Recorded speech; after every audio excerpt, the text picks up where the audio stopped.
Good morning everyone, and a warm welcome to all of you here at the Science Academy in Torino, and also to all connected via streaming. We are delighted to open the second edition of the Politecnico Foresight Innovation International Award.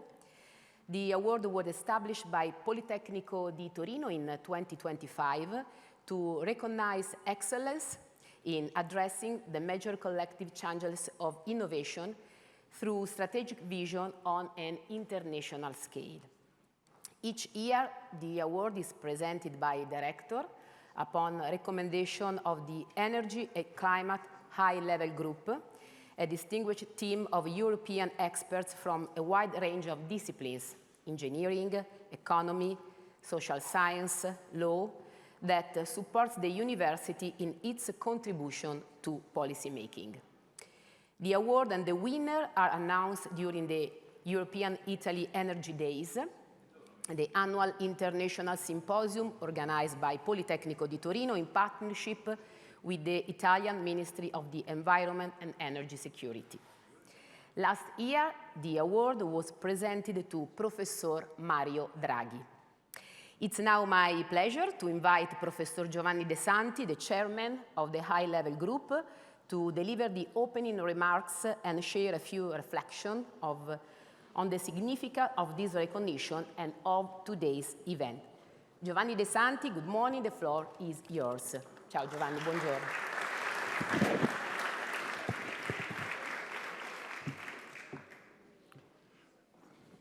Thank you very much, Valeria, for the nice introduction. Good morning to all and each of you. A warm welcome to the Executive Vice President of the European Commission, to the Italian Minister for Environment and Energy Security, to the President of Regione Piemonte, to the Mayor of Torino City, to the Magnifico Rettore of Politecnico, all distinguished guests, colleagues, ladies and gentlemen. Indeed, I believe it is worth dedicating a few minutes I have at my disposal of sharing with you a brief reflection on the profound significance of this award, of this recognition, that we propose it and we continue to promote on the international stage. Why we propose it, why it is important, why are we here in this magnificent, iconic hall of the Accademia delle Scienze, and for that I really want to thank the President of Accademia delle Scienze di Torino, Professor Marco Mezzalama. This moment today is far more than a ceremony. It's the occasion for a public reflection on what leadership means. Leadership, leadership, leadership is what we do need now in Europe. Leadership at a time defined by profound, rapid, and interconnected transformations that are reshaping energy, industry, technology, economic security, human capital, value chains, and ultimately, Europe's very capacity to shape its own future. As we all know, this award is named Foresight and Innovation. Why? Because foresight is not merely ability to forecast. It's not the presumption to know in advance what is going to happen. Foresight is rather the capacity to read the signals of change in depth, to recognize what is emerging before it becomes reality, becomes obvious, and more than ever, to transform uncertainty into strategic orientation. So, equally, innovation is not simply technology progress. It is highest meaning, in its highest meaning, means the ability to translate vision to action, to turn complex objectives to concrete instruments, and to make possible what, until recently, seemed merely desirable. So European needs exactly this, needs today vision, implementation capacity, and responsible leadership. So vision, implementation, and leadership. We are living through a phase in which European competitiveness can no longer be treated as a separate topic from energy transition, from industrial policy, from human skills and capability. So, as I said, competitiveness cannot be longer separated from energy transition, from industrial policy, from human skills and capabilities, from the availability of critical materials, from supply chain, and so on and so on. At the same moment, energy is not simply a matter of supply. It's a matter of sovereignty. It's a matter of economic affordability for households and businesses. It is a matter of social adhesion, and it's even more deeply a matter of industrial competitiveness. So all these elements are not isolated factors. They are components of just one single strategic architecture, the architecture of Europe's future. So this is for a technical university like Politecnico di Torino. These themes carry a very particular significance because universities do not observe transition from the outside. They accompany them, they interpret them, they make them possible, and they do so through research, education, technology transfer, and dialogue with institution and industry. Competitiveness is not born only on the market. It's born in laboratories. It's born in lecture halls, in great innovation systems. Yesterday, we visited the big MV Park of Politecnico. That's an example. It is born from the ability to connect science, industry, institution, and long-term vision. Finally, we know that success of the European project cannot be built merely by reacting to crisis. It must be governed through an integrated vision that holds together objectives that for too long time have been considered and described as alternatives: sustainability and competitiveness, decarbonization and high industrial strength, openness and resilience, innovation and social cohesion, fair and well-functioning markets. This synthesis is now at the center of the European agenda. And this is precisely what kind of leadership that PoliTO Award for Foresight and Innovation seeks to recognize. Individuals who know how to move at the intersection of vision and responsibility, ambition and pragmatism, innovation and service to the common good. Thank you again to all of you for being here today for this event that has rightfully become a tradition for the Politecnico di Torino, and thank you very much for the contribution that each of you every day builds to the European future. Thank you very much.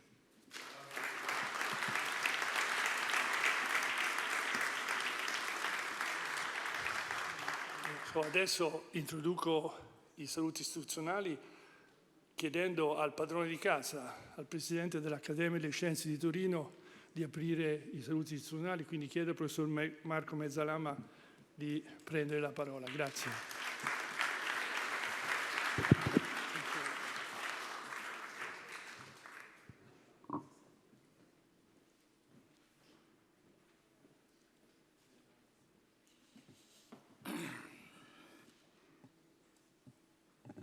Illustrissime autorità, Vicepresidente dell'Unione Europea, Ministro, Presidente della Regione, il Sindaco Russo e il mio Rettore, Stefano Cognato.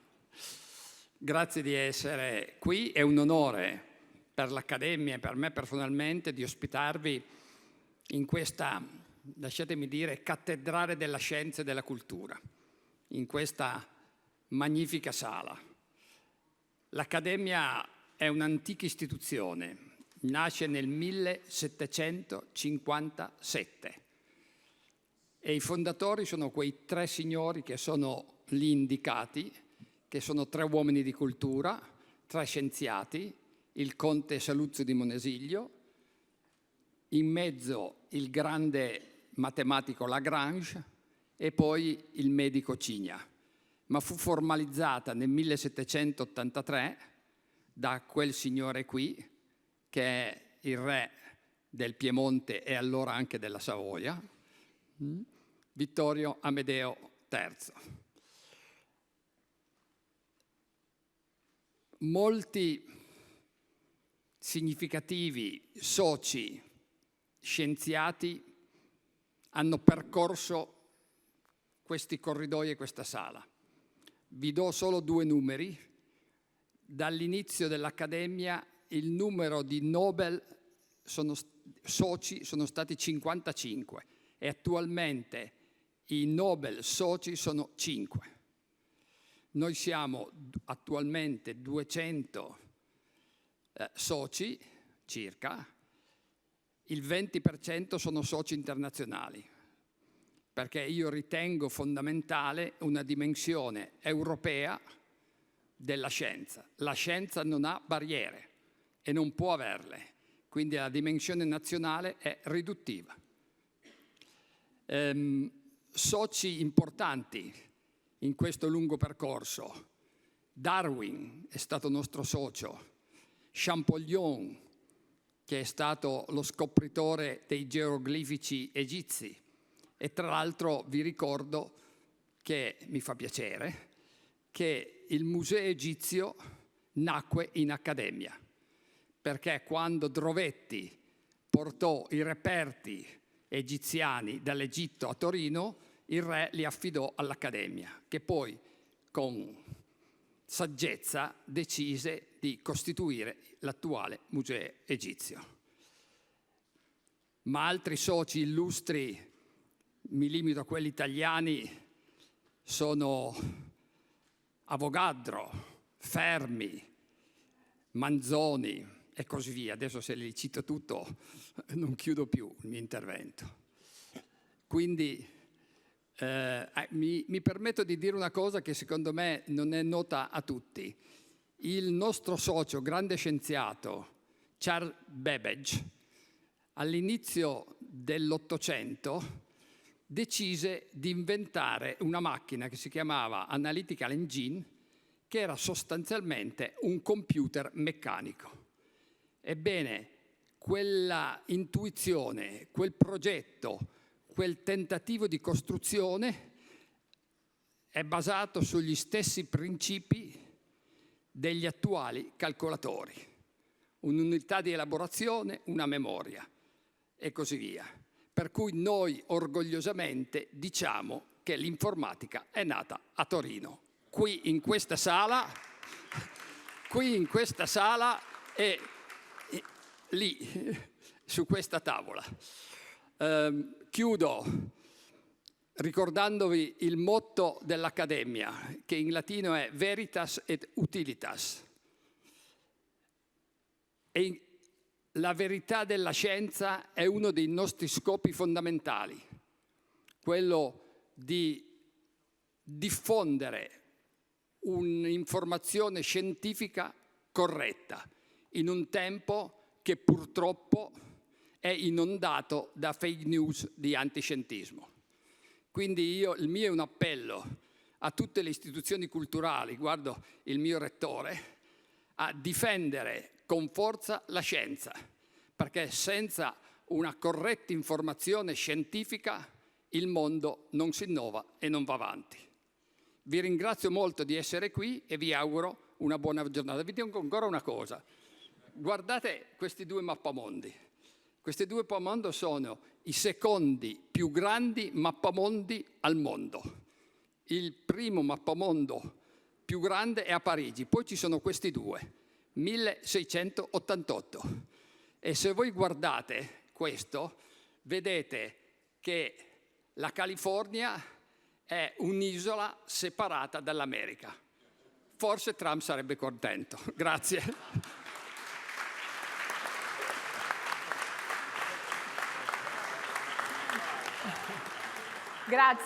Grazie al professor Mezzalama. E allora l'ha già citato il suo rettore, invitiamo il rettore del Politecnico di Torino, Stefano Paolo Corniati. Buongiorno.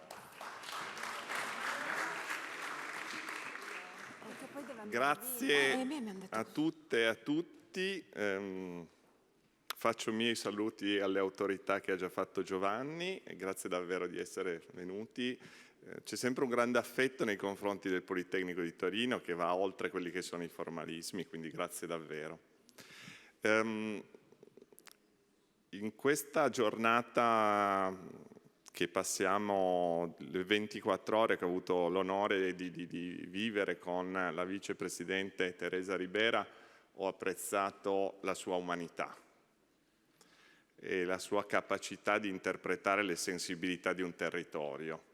E io spero che anche questa mattina la presenza del Ministro, del Presidente, del Sindaco abbiano dato quella sensazione che qui c'è una fortissima capacità di condividere percorsi ed avere la collaborazione come elemento centrale.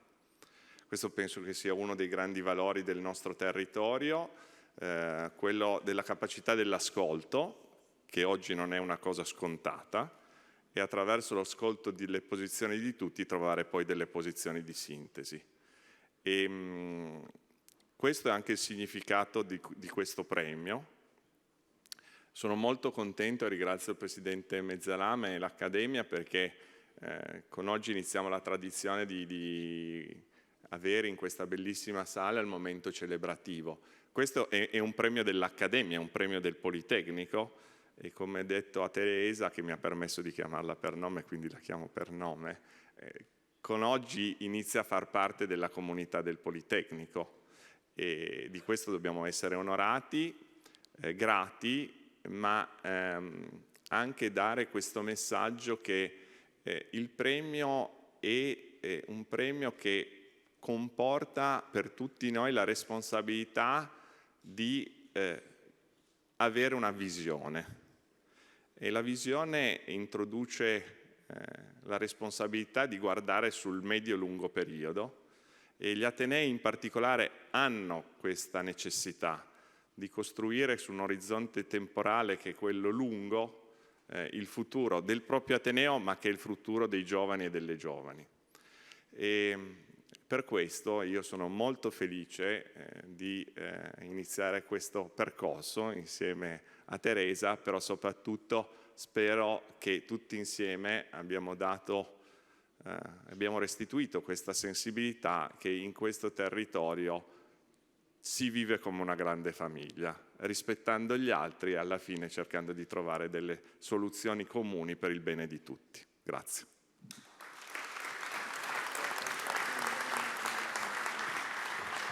Grazie Rettore Corniati ed è un piacere anche invitare il Presidente della Regione Piemonte Alberto Cirio. Buongiorno. Buongiorno.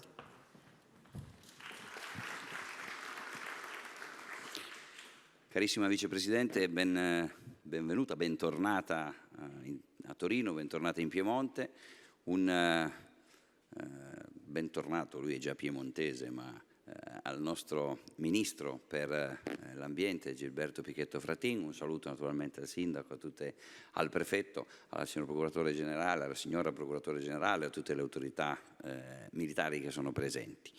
Per me è un motivo di grande piacere, quello di onore riceverla.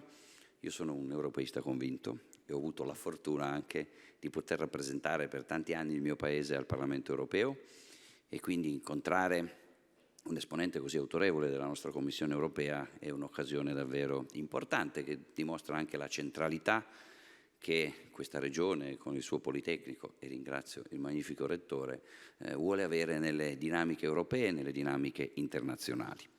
Sono contento che la accogliamo qui, grazie Presidente, perché quando si hanno gli ospiti di riguardo, i più importanti, quando riceviamo a casa gli ospiti importanti, apriamo le sale più belle. Ecco, per lei oggi Torino ha aperto una delle sue sale più belle, degli spazi più belli, che trasmettono quanto questa regione crede nella formazione, nella scienza, nello studio, nell'approfondimento, nell'investire in tutti questi percorsi e anche nel riconoscere attraverso il ruolo di leadership che noi viviamo in un paese, in un'Europa che deve avere il coraggio di decidere. Molte volte, troppo spesso, la politica non ha deciso, anche nel nostro paese. E qualcuno dice che nella vita si perdono più battaglie per decisioni non prese che per decisioni prese sbagliate. E questo è un principio che deve accompagnarci, non nell'essere superficiali o affrettati, ma nel dire che dopo tutti gli approfondimenti, dopo i ragionamenti, bisogna saper decidere. Hanno saputo decidere quelli che hanno innovato in questa regione, in questo paese, il fatto che l'informatica sia nata qui, ma il primo computer è nato in Piemonte. Adriano Olivetti, quando decise di affiancare a un calcolatore una memoria, quello è considerato il primo computer e la NASA ne acquistò 40, c'è ancora l'ordine di acquisto, proprio per fare i calcoli per l'allunaggio, per la missione sulla Luna di quei tempi. Questa è la città in cui è nata l'Italia. È nata anche la Juventus, ma non possiamo parlare di calcio in Italia per 40 giorni perché è un argomento che noi non tocchiamo, specialmente con gli amici della Spagna, ma questa è davvero una città dove sono nate tante belle cose, ma è nata una cultura del rispetto reciproco in cui noi crediamo molto. Io mi permetto solo di trasferirle questa sensibilità che noi abbiamo. Lei oggi viene premiata, giustamente, per la sua capacità di innovare, ma anche per la sua capacità di guardare lontano. Guardare lontano è importante, ma non dobbiamo mai dimenticarci che a noi che rappresentiamo la politica spetta il compito di guardare lontano senza dimenticare di guardare anche vicino. Perché il rischio di obiettivi importanti, condivisibili, che sono legati alla transizione, che sono legati all'ambiente, se vengono fatti con procedure, con tempi, con modi non appropriati, rischiano di essere pagati dai poveri. E noi non possiamo accettare che una transizione, seppur giusta, venga pagata dalle classi più in difficoltà. Tant'è che proprio Mario Draghi, quando guidò il governo italiano, cambiò il nome al Ministero dell'Ambiente e lo chiamò il Ministero della Transizione ecologica. Ecco, io credo che in questa parola transizione ci sia il segreto di come dobbiamo provare a lavorare, con l'obiettivo chiaro, con il coraggio di decidere, ma sempre con rispetto per le persone, non dimenticando che le persone più deboli sono le prime che le istituzioni devono difendere e tutelare. I ricchi, i forti si difendono da soli, ma a tutti gli altri dobbiamo pensarci noi. E noi siamo convinti che questo premio, questo riconoscimento possa essere anche di ulteriore stimolo per continuare a guardare lontano, ma sempre guardando anche vicino a lei. Grazie di essere qua.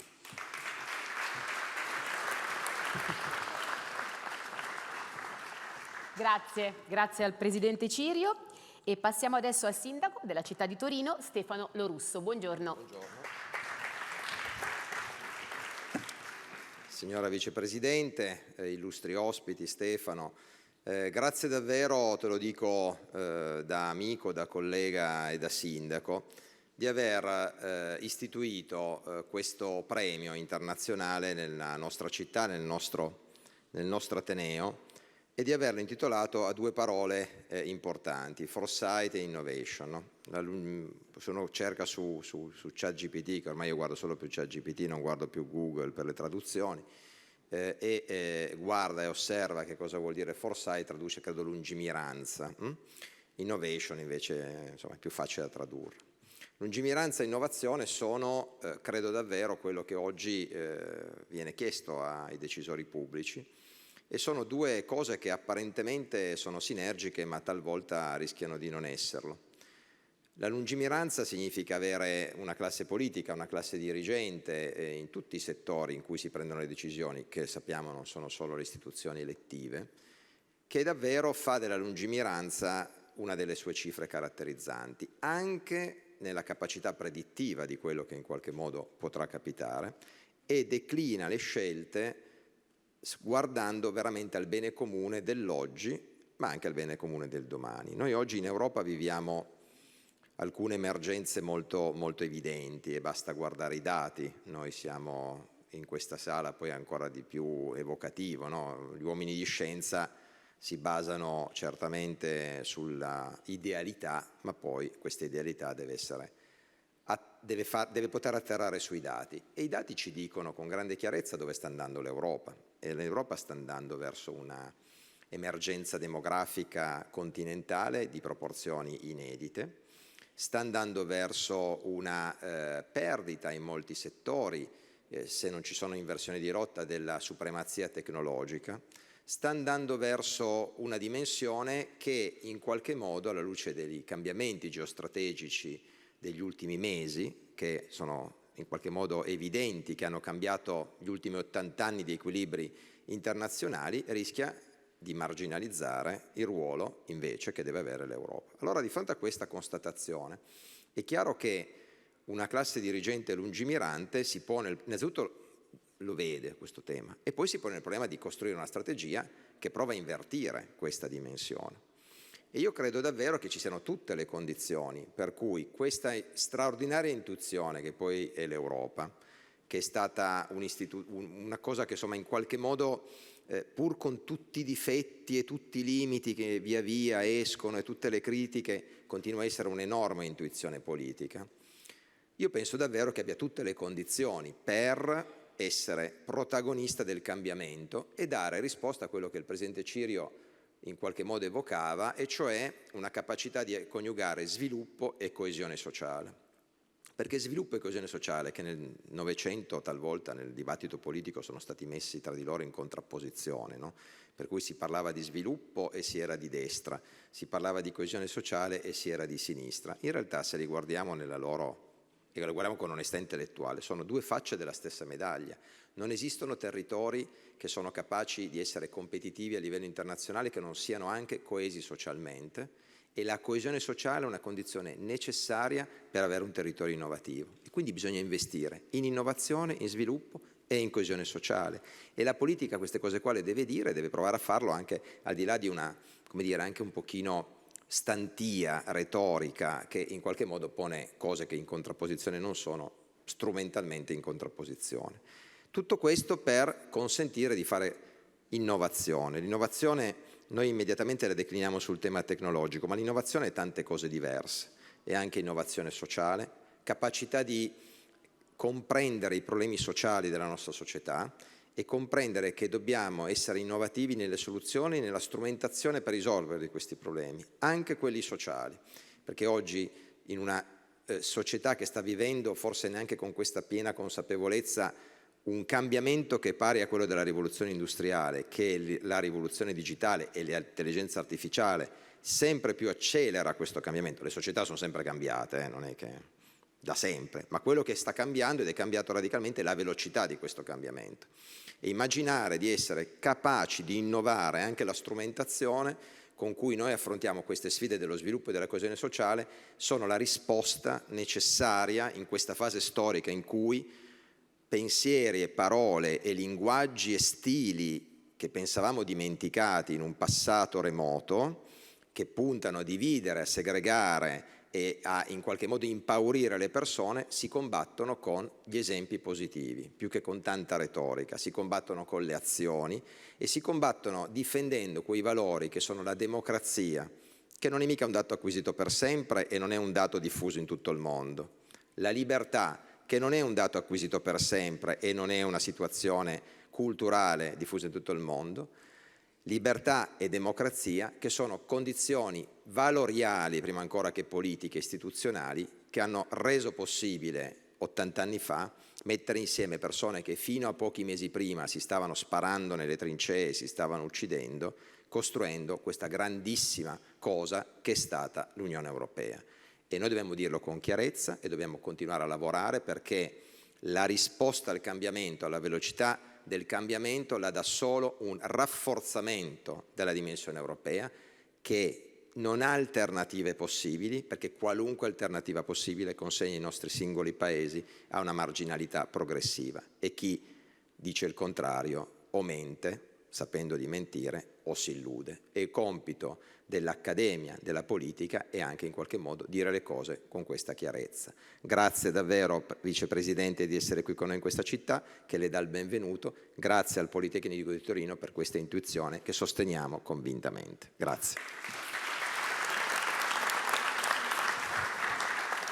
Grazie anche al sindaco della città di Torino e adesso invitiamo il ministro dell'ambiente e della sicurezza energetica, Gilberto Pichetto Fratin. Buongiorno.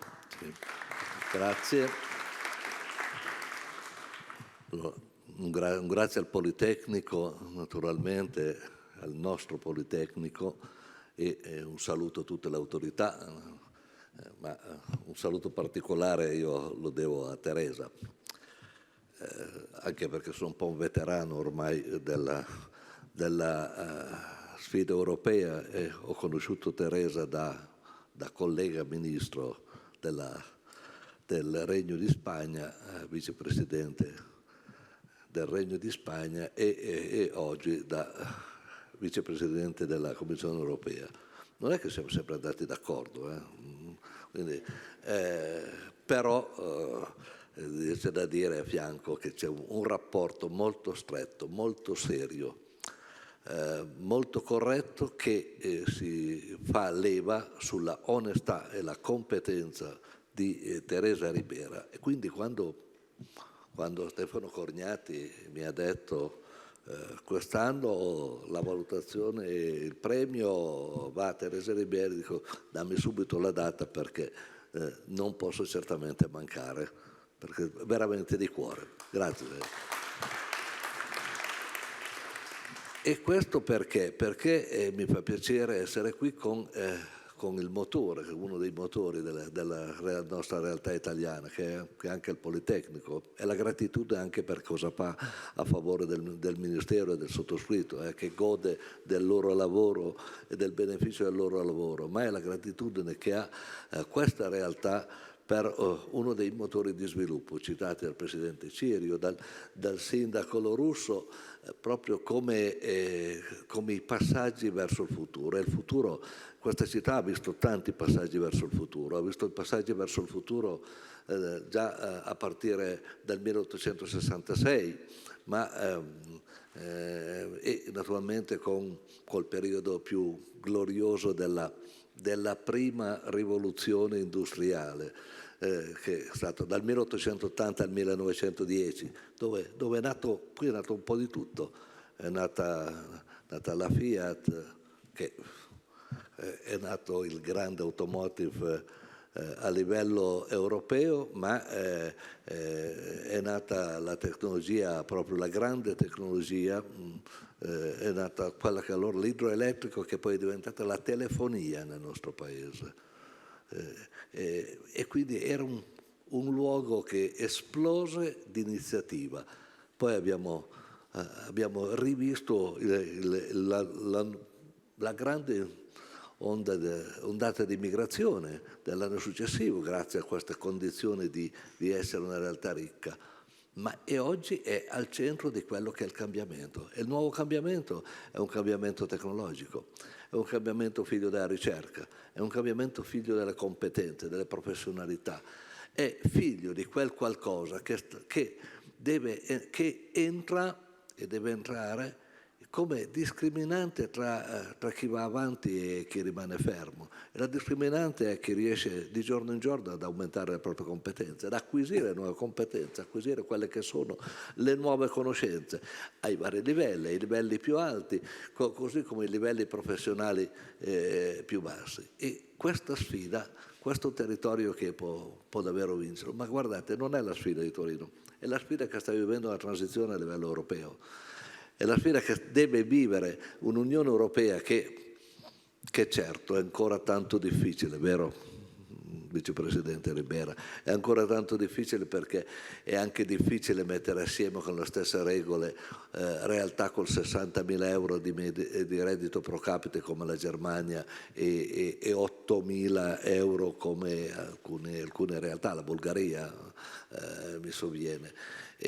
Quindi la stessa regola per tutti non è sempre così facile da applicare, ma l'obiettivo che è quello che ci siamo dati, dapprima con la CECA, poi con la CE negli anni 50, è quello di unificare, di essere più uniti possibili. Essere più uniti possibile vuol dire creare le condizioni per una competizione vera, ma la competizione vera è col resto del mondo. Il cambio del quadro geopolitico deve far superare una condizione che troppo frequentemente nel passato, ma ancora anche adesso, vede la competizione all'interno dell'Unione Europea. E io sono, devo dire, onorato di essere qui a porgere questo saluto come governo italiano e questo saluto a partecipare a questo momento di onoreficenza a favore di Teresa Ribera proprio per questo, perché Teresa Ribera nel suo ruolo, io l'ho conosciuta da ministro, poi da presidente del Consiglio europeo, dei ministri di turno, in periodi non facili, e naturalmente a vicepresidente della Commissione. Ecco, la visione di Teresa è quella di europea, non più come da ministro giustamente quella spagnola. E questo è uno dei passaggi, direi, importanti che può plasmare davvero la realtà dei 27 ad oggi per il futuro, per essere ancora sempre come vecchio continente, e noi siamo il cuore del vecchio continente, essere ancora sempre l'innovazione del mondo, i primi del mondo. E questa è la sfida, e questa è la competitività. Per questo io davvero dico grazie, grazie al Politecnico per l'invito, un saluto davvero cordiale a tutte le autorità e un grande abbraccio a Teresa.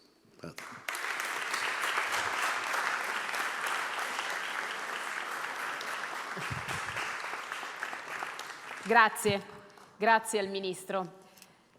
Professor Giovanni De Santi, it's your turn to deliver the laudatio and confer the award.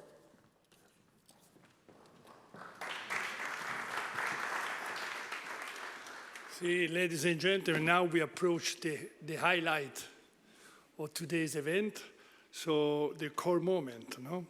And as you know, it has been already announced by the rector during the edition of EU Energy Days in January. No, at the start of this year, the winner of the PoliTO Award Foresight Innovation 2026 is Teresa Ribera, Executive Vice President of the European Commission. So we just make a short change. So I would like to ask the Minister, the Rector, the authorities, and Jean-Michel to join me for giving her the prize. Jean-Michel.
So,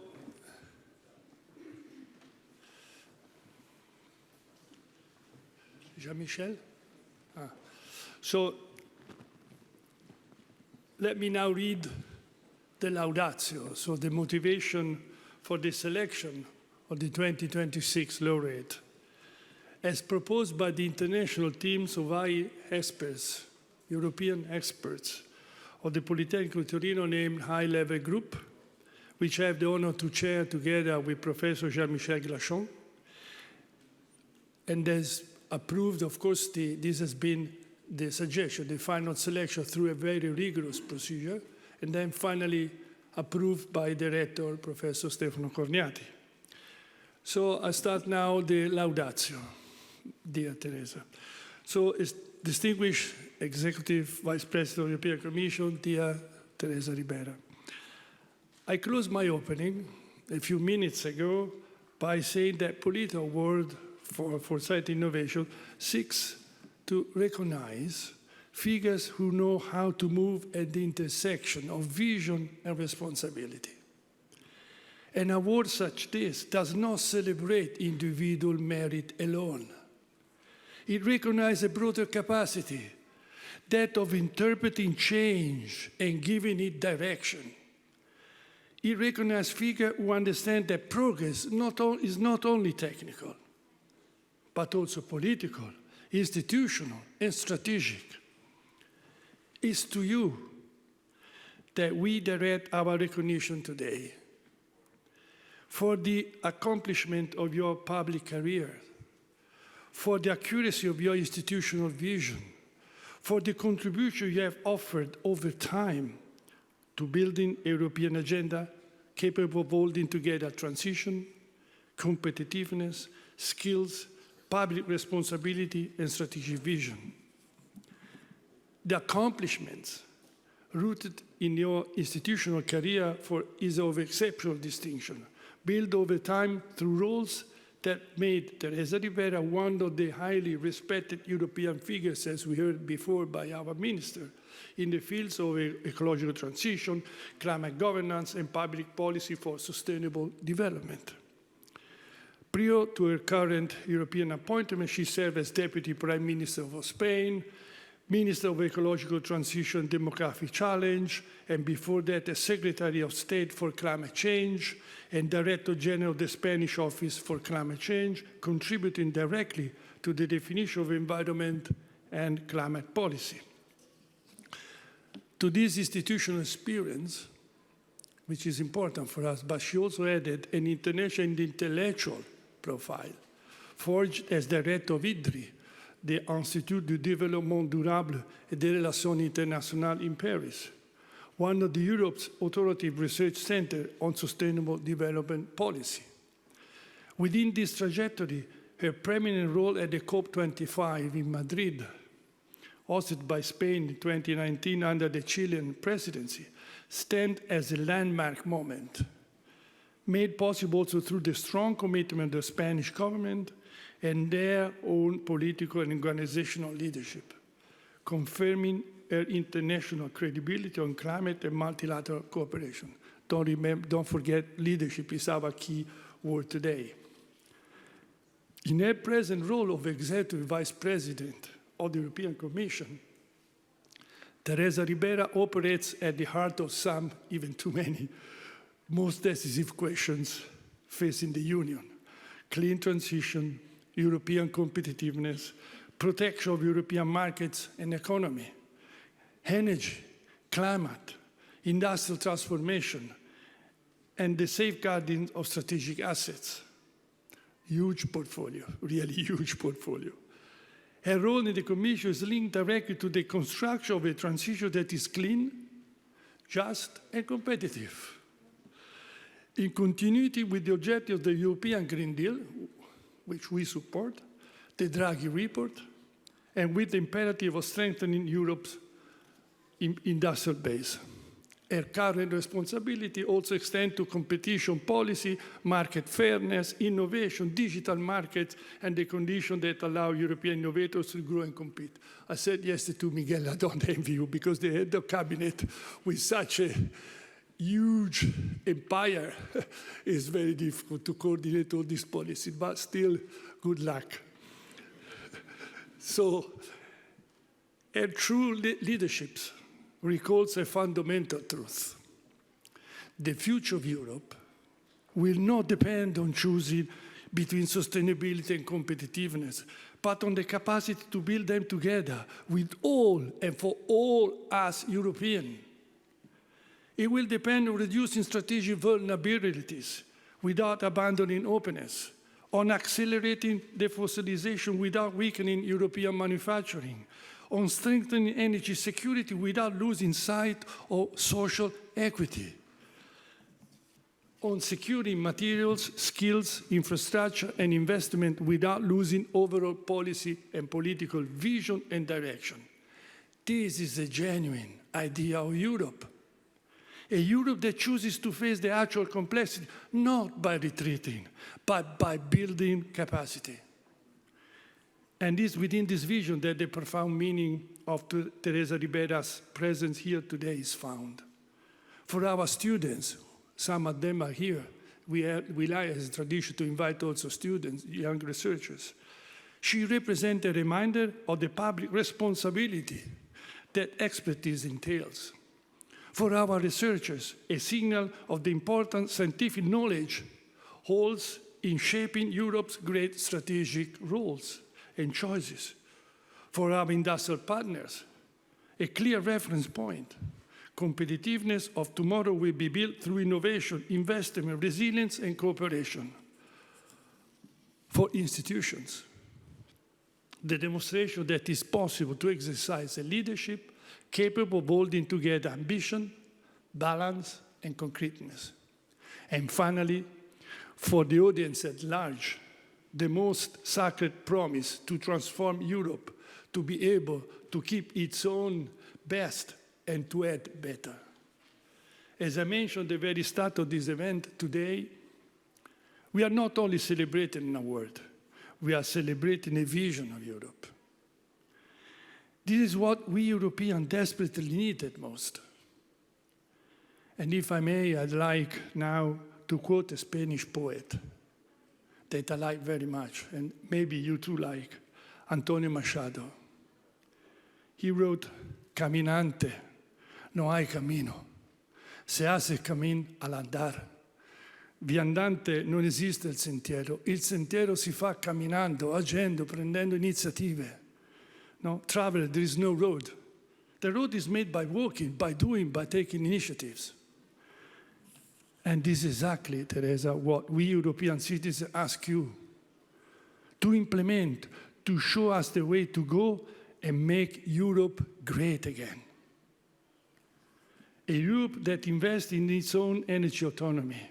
A Europe that understands the strategic value of innovation, human ingenuity, social equity, and industrial value chains. A Europe that knows the future is not awaited, is prepared, built, and governed. In conclusion, for her extraordinary contribution to building a European vision that is cleaner, more resilient, equitable, and more competitive. For her leadership on the great strategic question of energy, industrial transformation, and the essential assets for the Union's future, for the role with which she contributes to shaping a Europe capable of combining sustainability, security, and competitiveness, it's for me a great honor and privilege, again, to invite the magnificent rector of the Politecnico to join me on stage and to confer to you this award for Foresight in Innovation 2026 edition. So, Teresa, our best wishes for the future, and again, the floor is yours now.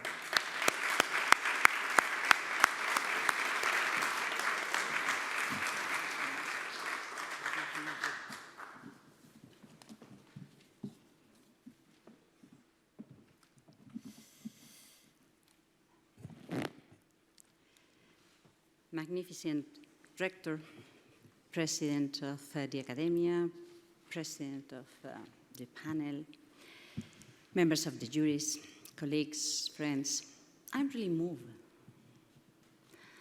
I'm moved because you said so many nice and important things. In fact, I was wondering to what extent my speech had been leaked. But this means that we share a vision, we share an engagement, we share a hope, And we know that we need to do our best to fulfill these expectations, to build a pathway that is not easy to build, but in fact the worst thing that we could do is to stay with no move. We need to address the challenges and keep on moving, taking our own decisions. I'm also very happy because I got this message that now I leave some of my roots in Torino. That's such a good thing. So allow me to begin by expressing my deepest gratitude to all you for your generosity today, for the inspiration this university has provided over so many years as a remarkable engine of creativity, critical thinking, and innovation.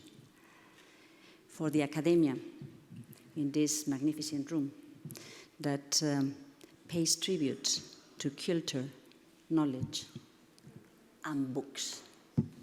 So important to keep on reading in order to develop our own critical thinking. For the community in Torino,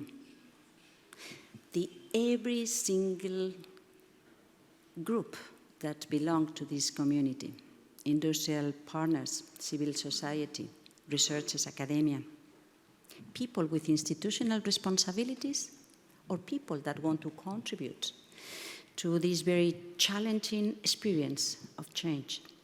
Torino knows very well what this means. You have a very deep relationship between innovation and society, and you know that this is not a simple challenge. Innovation can make everyday life easier, and it may enable us to do more with fewer resources, to live longer and healthier lives, and to expand the boundaries of human possibilities.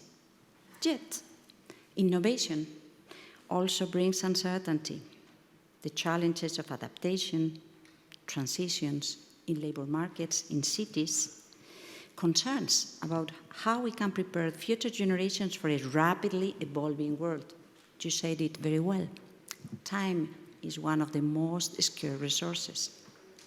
New technologies do not arrive in a political vacuum. That you also stated.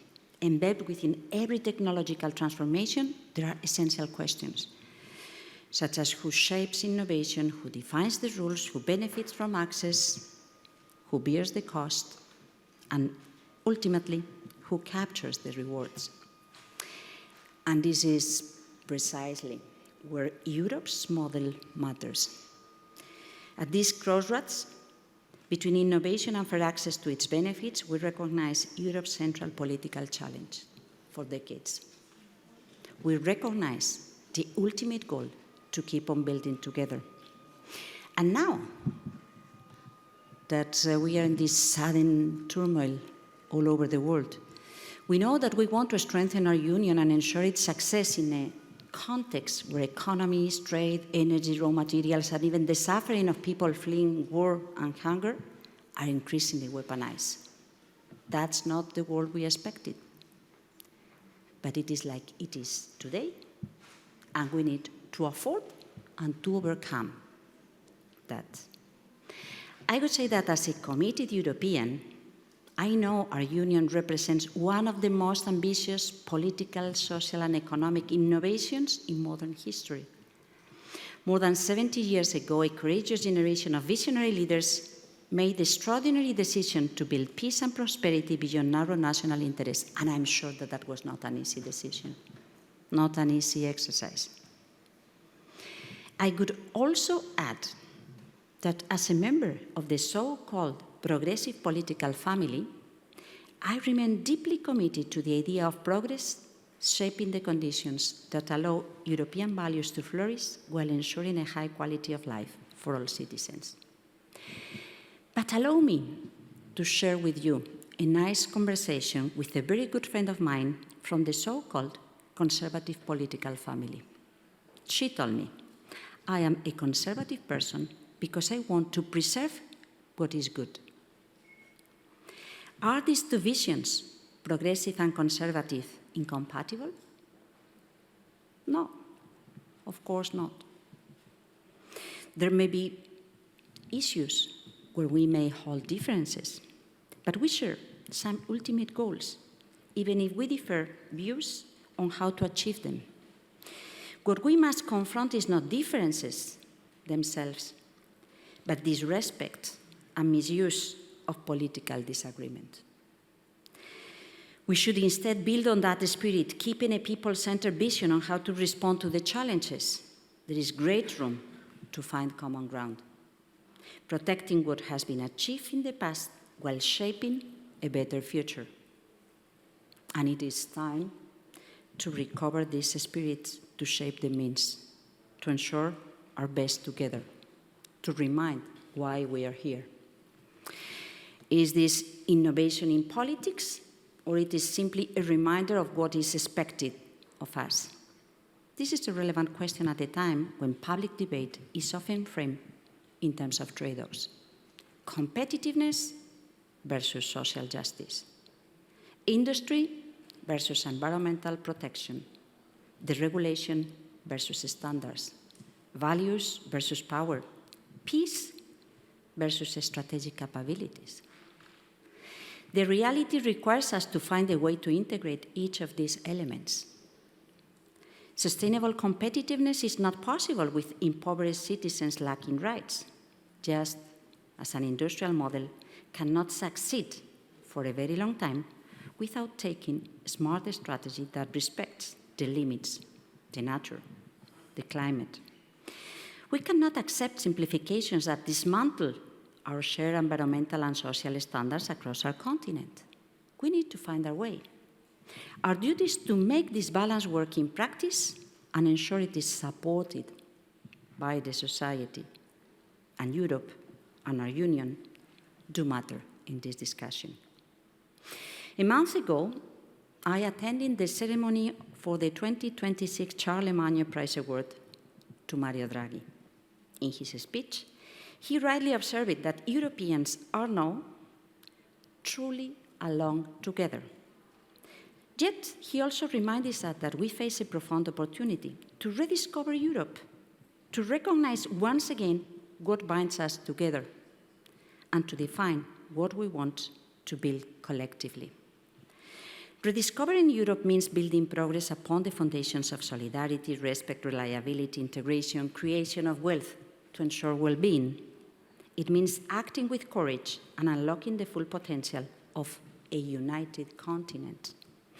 Therefore, we may wonder what kind of Europe we want to build together and how we align domestic and external policies. We want to generate growth and prosperity while remaining faithful to our social model and narrowing competitiveness and innovation gaps with other global economies. This requires an honest assessment of our strengths and our weakness, and finding ways to build resilience and security in the face of disruption, whether driven by geopolitical conflict or the accelerating effects of climate change. But do not make mistake. We have strengths, lots of strengths. Let us begin with a broadly shared commitment, maintaining our highest standard of living for Europeans. Let us rely on our open market economy, while recognizing the need to rebalance the relationship between the global and the local, and to ensure greater reciprocity and transparency, fairer environmental and social standards. Also, when thinking of our European industries that comply with these standards, and those coming from abroad seeking access to our markets. We know that the right answers to succeed will involve considerable effort. And again, se hace camino al andar.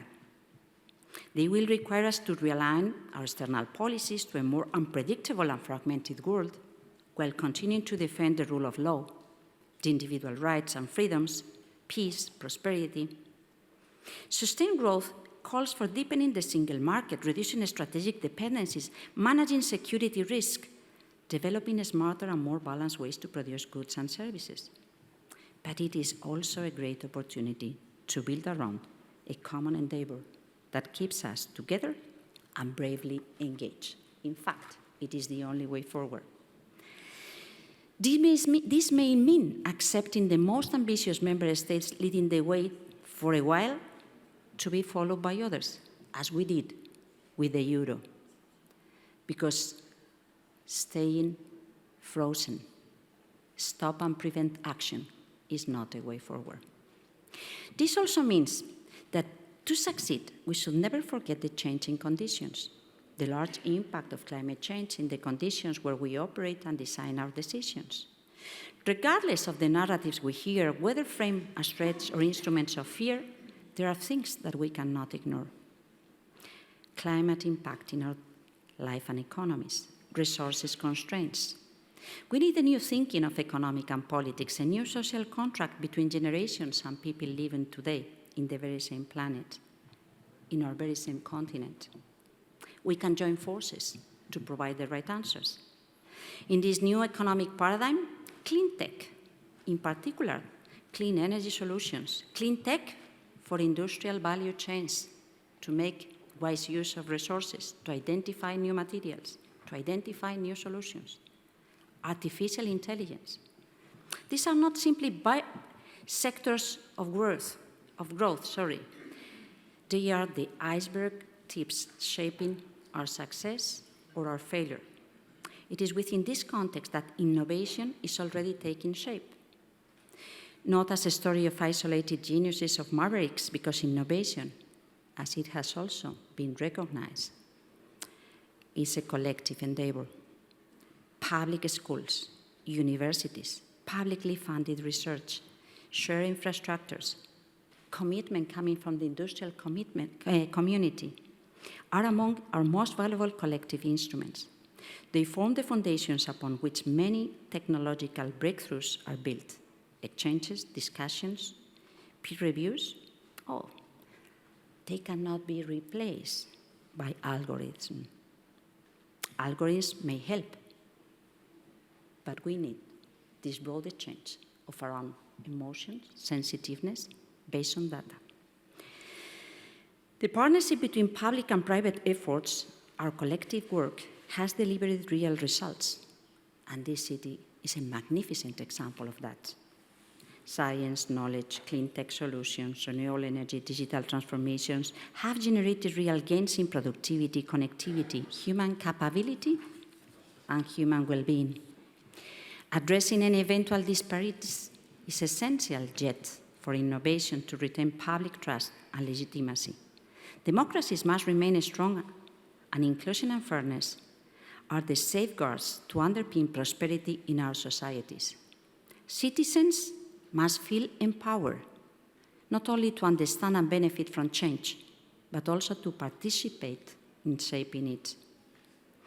When we, any of us, understand both the opportunities and the challenges that accompany innovation, we are more likely to embrace change rather than fear it. Only by ensuring that the gains from innovation are broadly shared, we can build resilience, not only against economic disruption and inequality, but also against populism, polarization, and the fear that often emerges when people feel left behind.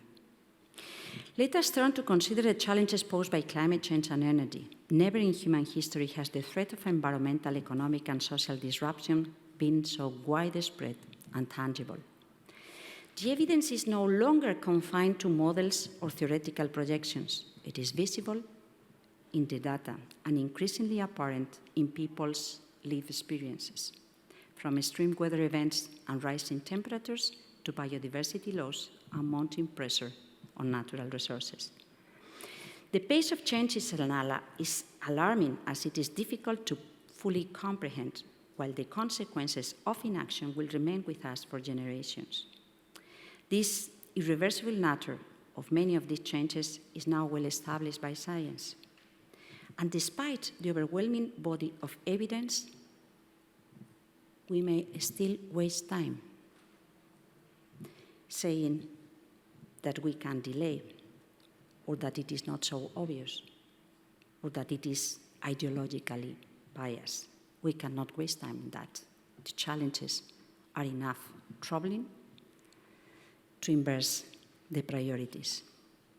Rationality, evidence, and long-term responsibility cannot be portrayed as ideological positions.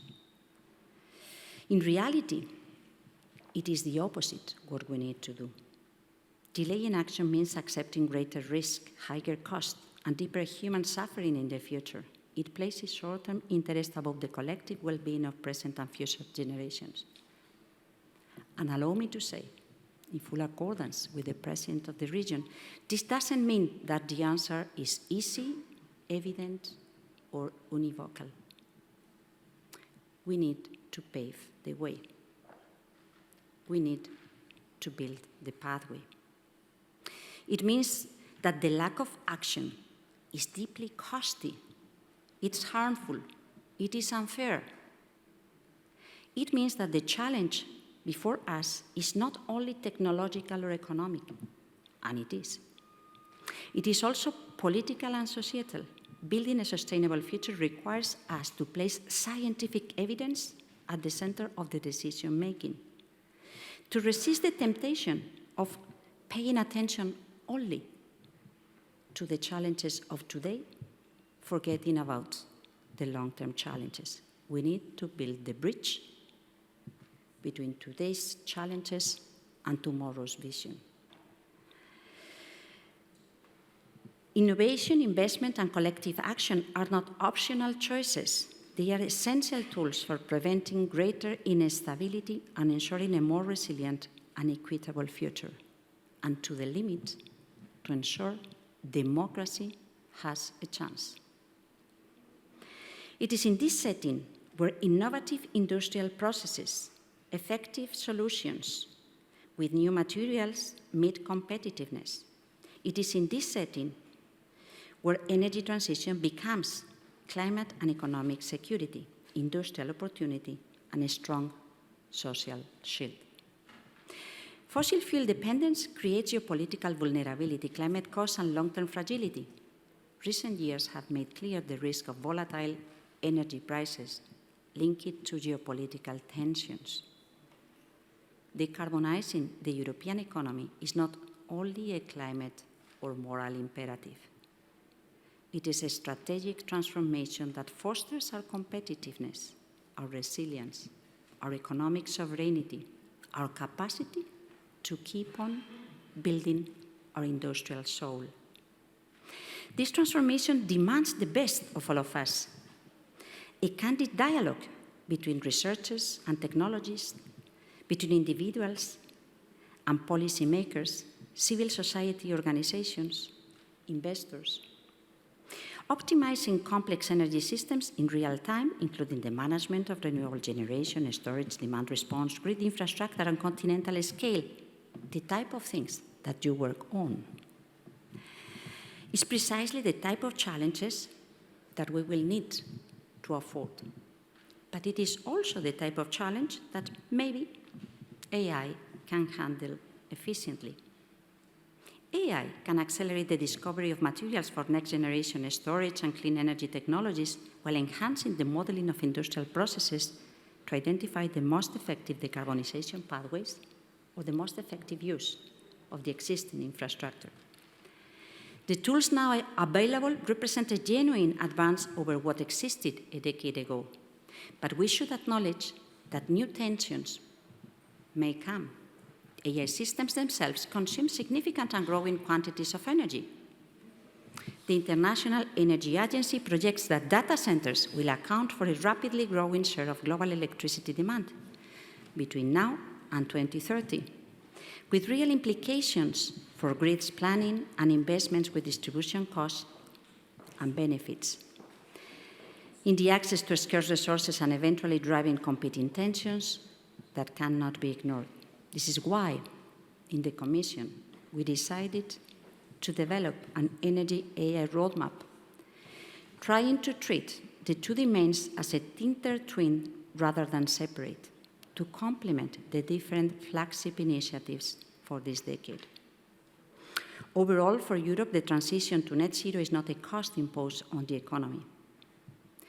It is the very organizing logic of our future competitiveness. Our competitive future is decarbonized, aiming for the most integrated, intelligent, and sustainable energy and industrial systems in the world. It's also a great opportunity to work these models with partners who who are making compatible choices. We Europeans still need to deploy the right infrastructure, the skills, ensuring that this change is shaped and experienced as a common benefit, properly shared, fairly financed. Without this sense of common purpose, without the societal support, the speed of change will be weakened. And the transformation goes far beyond energy or industrial processes. Physical conditions modified by climate change have deep consequences in our economy, in our societies. If we want social equity for a fair future, free from fear, we need to think about resilience and adaptation to climate impacts. Because thinking about adaptation is thinking about people, is identifying the next round of challenges. The effects of climate change are distributed unevenly across the territory and within the society. Economic inequality and unequal access to services and social protection, or the dynamics of the population in certain areas, undermine social resilience. This is why today's ambition, today's vision, will determine future impacts. Fair climate policies must take into account acceptance of intergenerational risk and be guided by the ethical requirements of the fair and sustainable management of resources. Children and young people have legitimate interest and are stakeholders in current public policies. Ignoring or downplaying the terrible consequences of inaction in the years to come is the worst betrayal of our children. Protection from climate-related risks requires innovation also in the decision-making process. The political and social dimensions must learn to interact to achieve decisions that are socially supported and technically and economically viable. Adaptation forces us to ask ourselves other what-if questions. What will happen to water and energy supply? What to public health systems? What to human settlements? But also, how do we correctly define what constitutes an acceptable level of risk, or what are the most effective options for reducing this risk?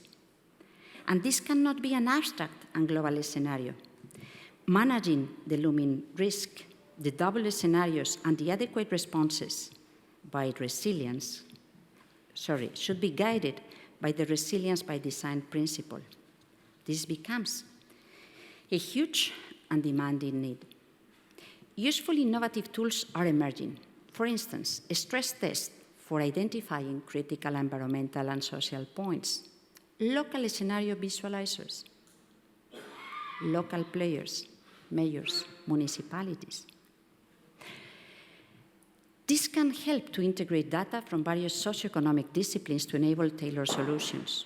For example, heat islands, flood-prone areas, vulnerable housing, disadvantaged groups, percentage of the elderly population that can suffer the most.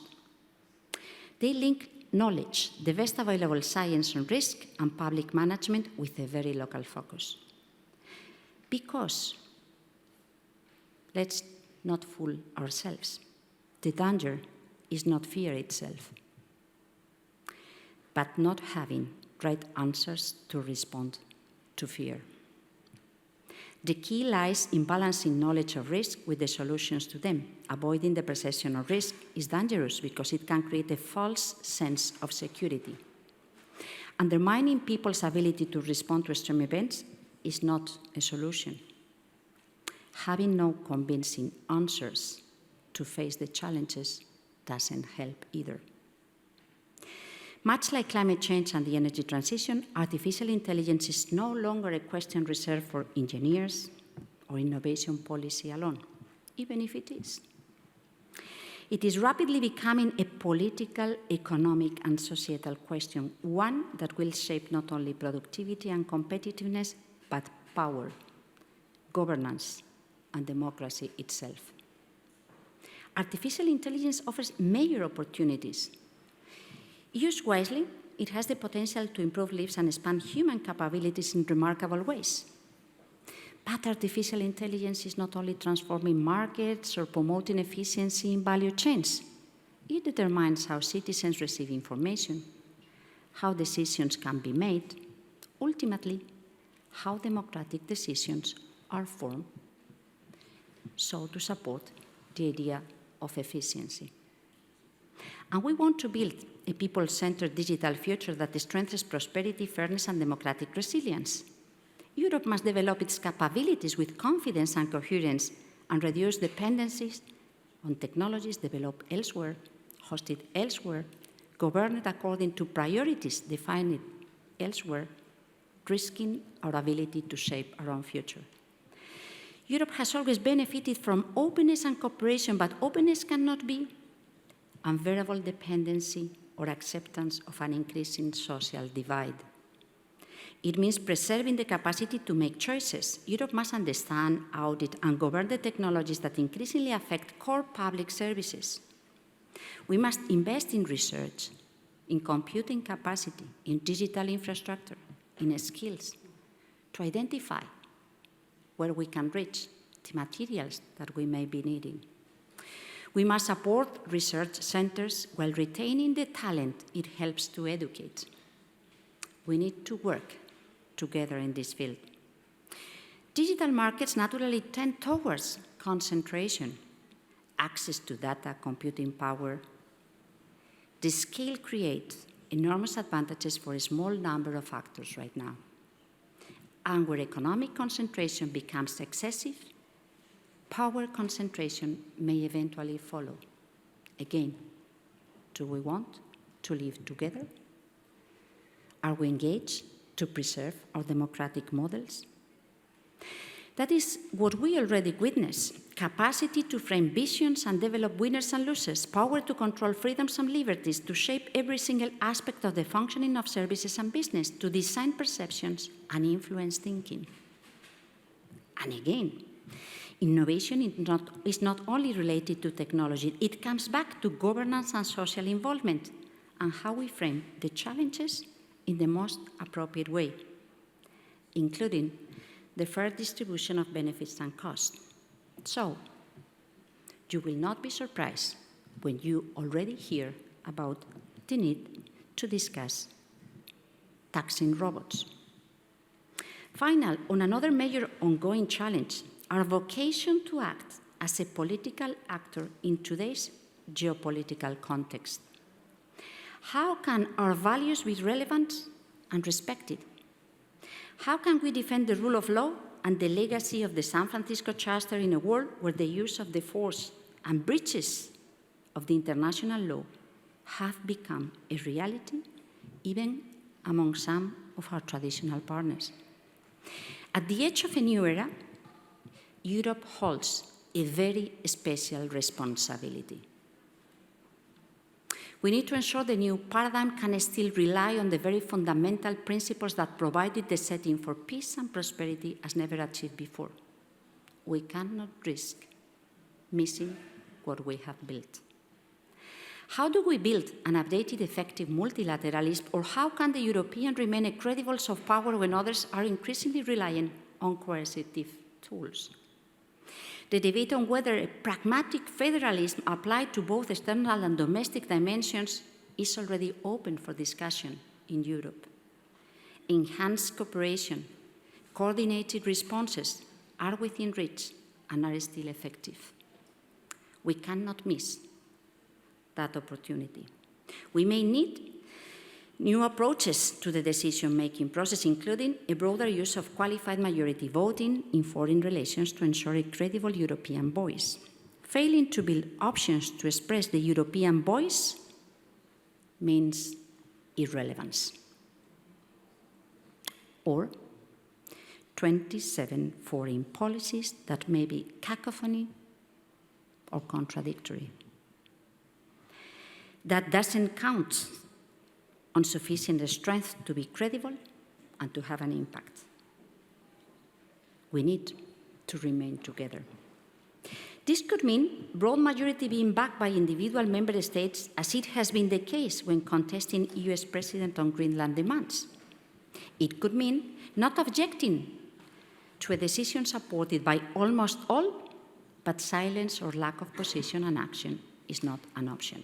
On the contrary, it could push Europe out of the global political arena, and with that, our values, our democratic model, our balance. Do we need innovative ways to address the key priorities on the agenda, to handle national interests and legacies that may be divisive? There are many questions open to debate, but there should be broad support along the main common lines and principles that lie at the roots of the very European project. For instance, we may be innovative in designing fair proposals to reform the UN system or the Bretton Woods institutions.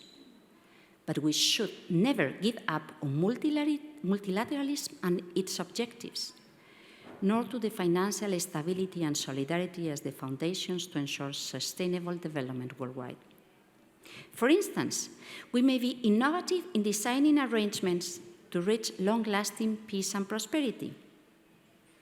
That includes security. But we should never remain silent while witnessing horrendous crimes against defenseless civil population, including children, no matter their religion, race, or nationality. Power requires respect. And we Europeans have a legacy received from our parents and grandparents that is worth to defend. So coming back to Mario Draghi, we are all alone together. But I would add, nobody will take this defense on board if it is not us.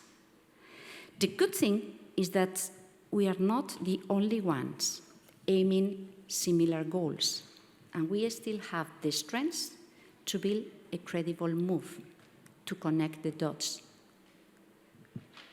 hacer el camino. We still can update the means and the consensus to defend democracy, prosperity, and human dignity.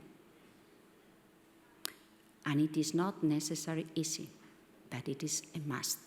It is our duty. We cannot give up in this very essential and primary duty. And again, that's a field where human intelligence, critical thinking, long-term thinking will never be substituted by any artificial machine. It demands a strong ethics and knowledge, two features that the Politecnico di Torino and other smart education players help to build every day.